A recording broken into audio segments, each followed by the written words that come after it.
What happens when a prince walks onto one of America's most watched morning shows and completely loses control on live television? It only took 32 seconds after one simple question for the interview to spiral into absolute chaos. The studio lights were bright that morning. George Stephanopoulos sat across from Prince Harry in the Good Morning America studio. The cameras were rolling. Millions of people were watching from their homes. Nobody expected what was about to unfold. George started with what seemed like an easy question. He leaned forward slightly and said, "Your Majesty, thank you for joining us this morning. I want to ask you about your recent comments regarding the media. Can you help our viewers understand your perspective?" Prince Harry shifted in his seat. His jaw tightened. You could see something change in his expression. "Well, George," he began, "I think the real question is why you people continue to invade our privacy." George nodded calmly. "I understand that concern, but you've chosen to do several high-profile interviews? How do you balance wanting privacy with wanting to share your story?" That's when things started to turn. Prince Harry's voice got louder. "You're twisting my words already. This is exactly what you all do. You twist everything." George remained composed. His years of experience were showing. "I'm not twisting anything. I'm simply asking how you see the balance between." "There you go again," Prince Harry interrupted. "Putting words in my mouth. This is the problem with you journalists. You think you know everything." The other host at the desk looked uncomfortable. Robin Roberts glanced at Michael Strahan. The camera operators kept filming. This was live television. There was no stopping it now. George tried again. His tone was still professional. "I want to give you a fair opportunity to explain your position. That's why you're here, isn't it?" Prince Harry leaned back and crossed his arms. "A fair opportunity? That's rich coming from you. Do you know who I am? Do you understand what my family has been through because of people like you?" "I absolutely recognize what you and your family have experienced," George responded. "That's why I'm trying to have a respectful conversation about it." "Respectful?" Prince Harry's voice rose even higher. "You call this respectful? Interrogating me like I'm some criminal?" George stayed calm. "These are standard questions that we ask all our guests. I've interviewed presidents, world leaders, and I don't care who you've interviewed," Prince Harry snapped. "I'm not just anyone. You need to show some respect." The tension in the studio was thick. You could feel it through the screen. George took a breath and said, "I am showing you respect.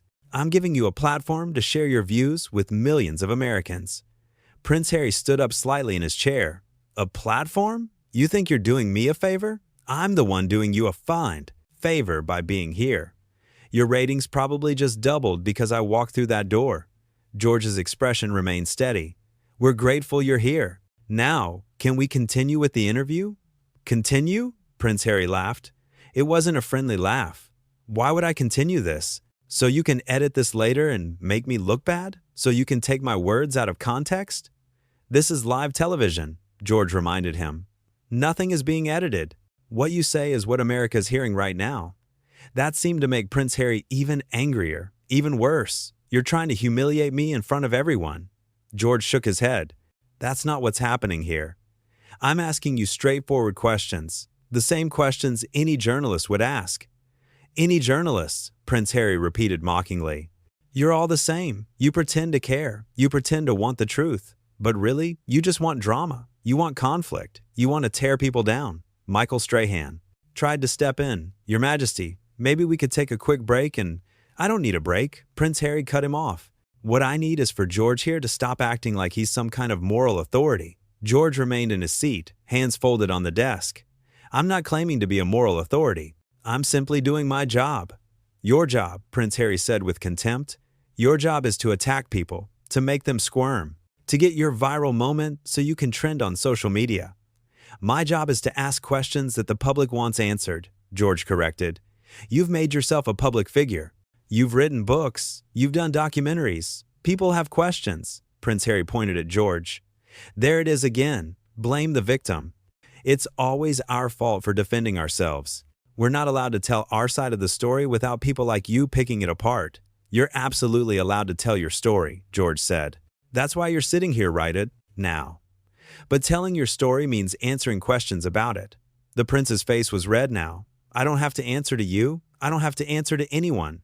Do you understand that? I am royalty." George's voice remained even. And I respect that. But when you come on this program, you're agreeing to have a conversation. That's how interviews work. Don't lecture me about how things work, Prince Harry shot back.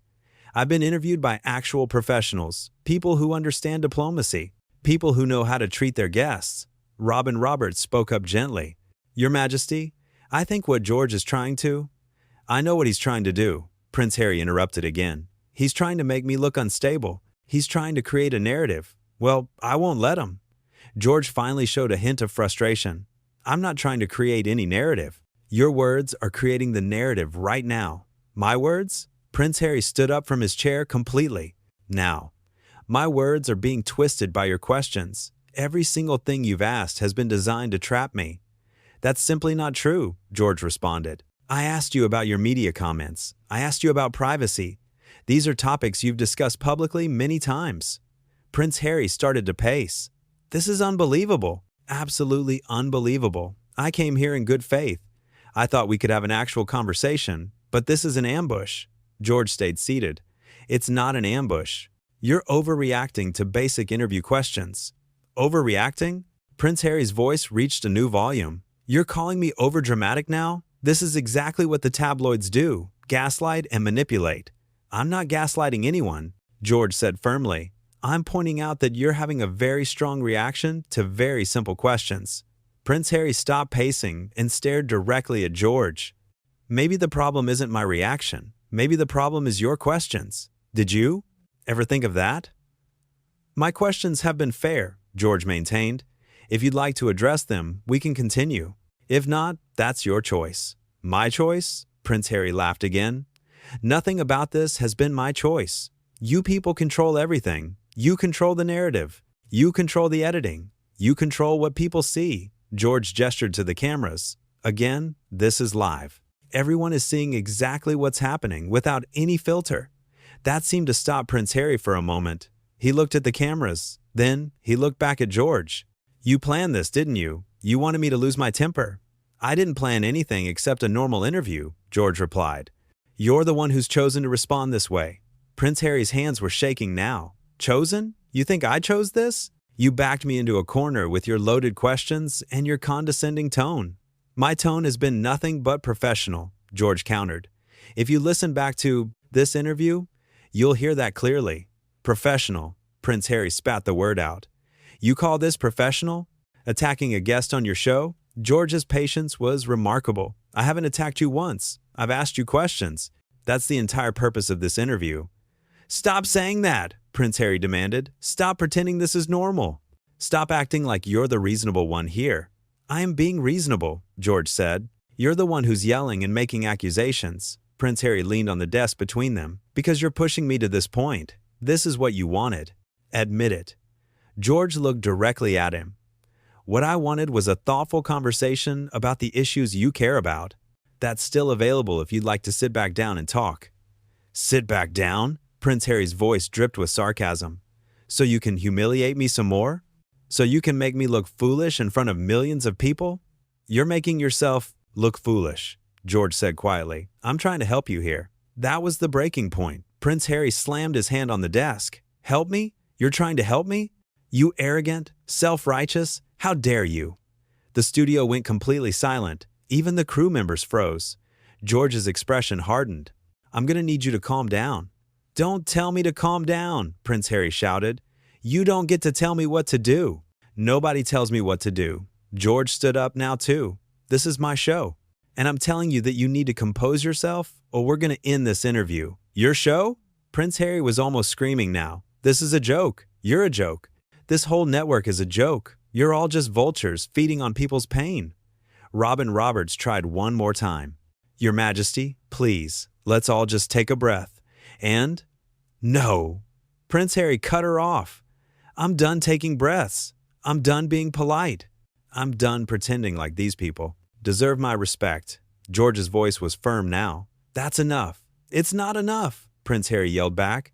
It's not nearly enough. You have no idea what it's like to have your entire life scrutinized, to have people constantly judging you, constantly criticizing you. You sit there in your comfortable chair with your perfect hair and your smug face, and you think you can judge me? I'm not judging you, George said. But I am going to ask you to leave if you can't conduct yourself appropriately." Prince Harry's eyes went wide. "Ask me to leave? You're asking me to leave? Do you know who you're talking to?" "I know exactly who I'm talking to," George replied.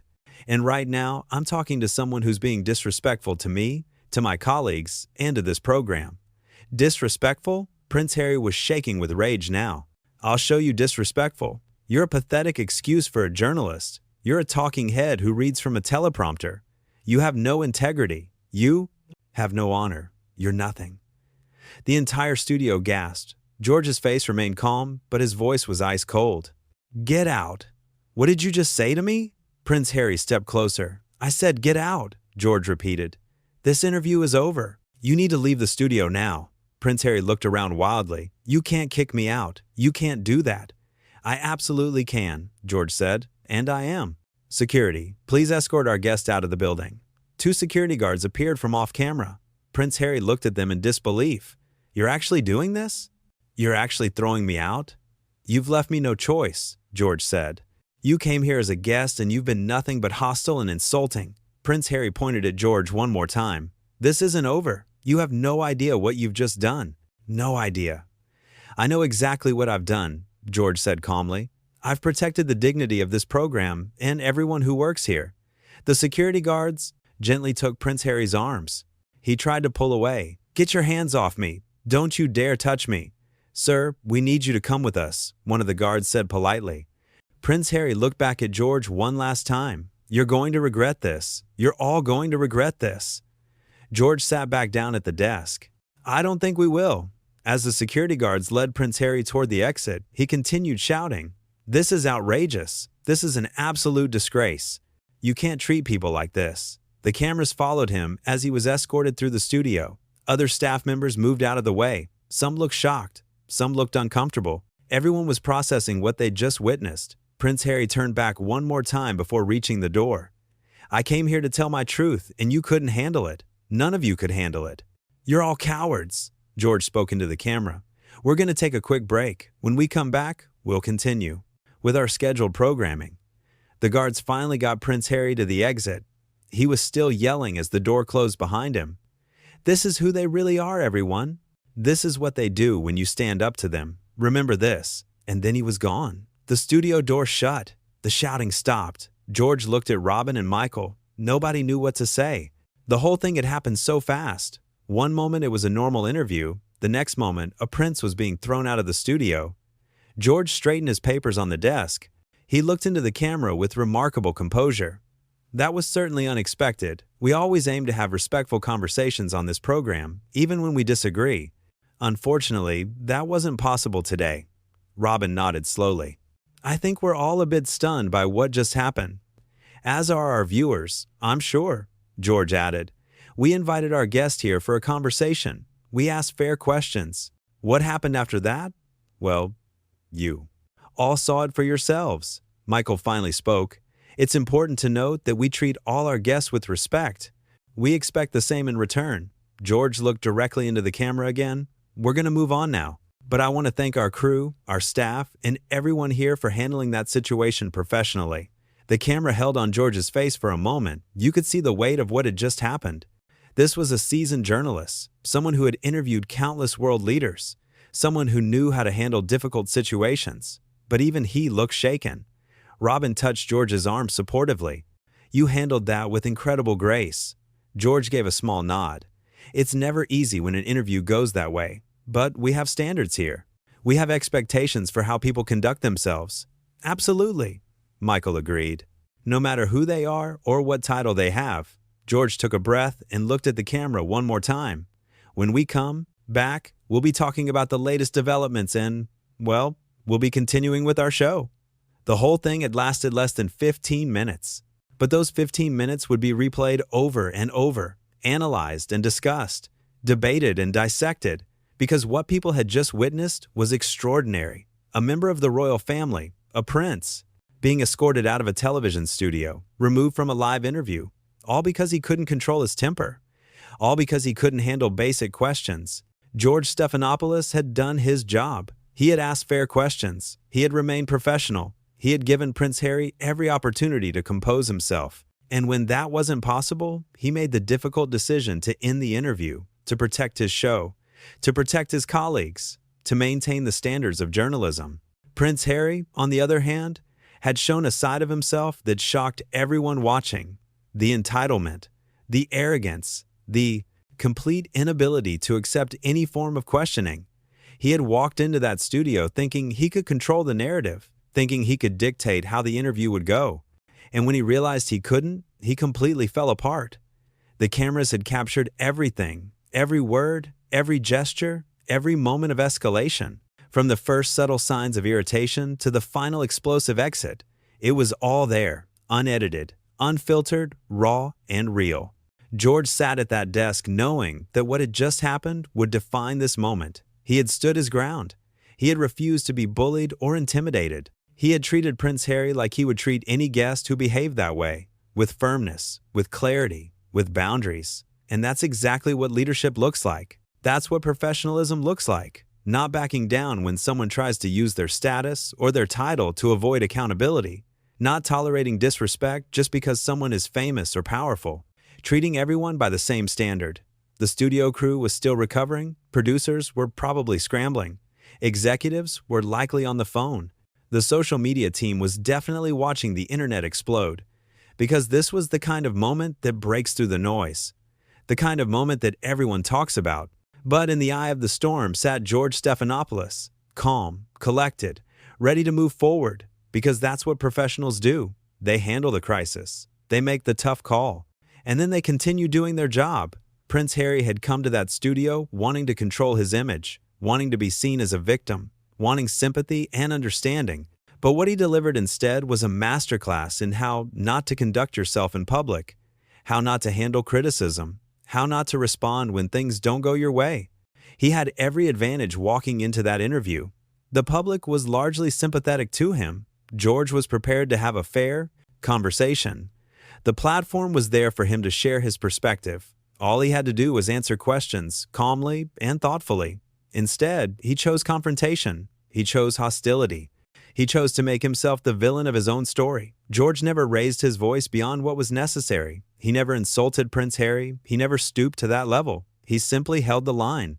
He maintained his standards, and when those standards were repeatedly violated, he made the call that needed to be made. That's the difference between someone who has earned their position through skill and experience and someone who was born into privilege. George Stephanopoulos had worked his entire career to get to that chair. He had proven himself over and over. He had interviewed the most important people in the world, and he did it all by being prepared, being fair, and being professional. Prince Harry had been given everything from birth: title, wealth, status, attention, and yet when faced with a few straightforward questions, he couldn't handle it. He crumbled. He lashed out. He revealed exactly the kind of person he really is. Someone who expects deference, someone who demands special treatment, someone who cannot tolerate being questioned or challenged in any way.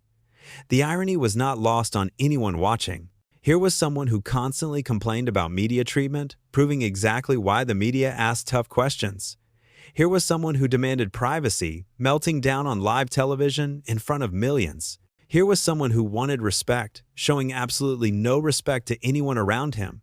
George had given him chance after chance, redirect after redirect, opportunity after opportunity to compose himself and have a real conversation. Prince Harry rejected every single one. He was determined to be offended, determined to be the victim, determined to make this about him being persecuted rather than simply being interviewed. And so it ended the only way it could end, with Prince Harry being escorted out, with his own behavior forcing the consequence, with his own words and actions creating the very spectacle he claimed to want to avoid. George remained at that desk, ready to continue, ready to move forward, because the show must go on, because there was more news to cover, because life doesn't stop just because one person couldn't handle a conversation. That's what made this moment so powerful, the contrast. The difference between someone who understands responsibility and someone who only understands privilege. Between someone who has earned respect and someone who simply expects it. Between someone who can handle pressure and someone who falls apart under the slightest questioning. The cameras captured it all. The whole descent. From the first crack in composure to the final explosive exit. It was a stunning display. A cautionary tale. A reminder that title and status mean nothing if you don't have character to back it up. George Stephanopoulos showed his character that day, under pressure, under attack, under circumstances that would rattle most people. He stayed calm. He stayed professional. He did his job. And when it became necessary, he made the tough decision, not because he wanted to, not because it was easy, but because it was right. That's what viewers saw. That's what they'll remember. Not just the spectacle of a prince being thrown out, but the quiet strength of a journalist who refused to compromise his standards, who refused to be bullied, who refused to let his show become a platform for someone's tantrum.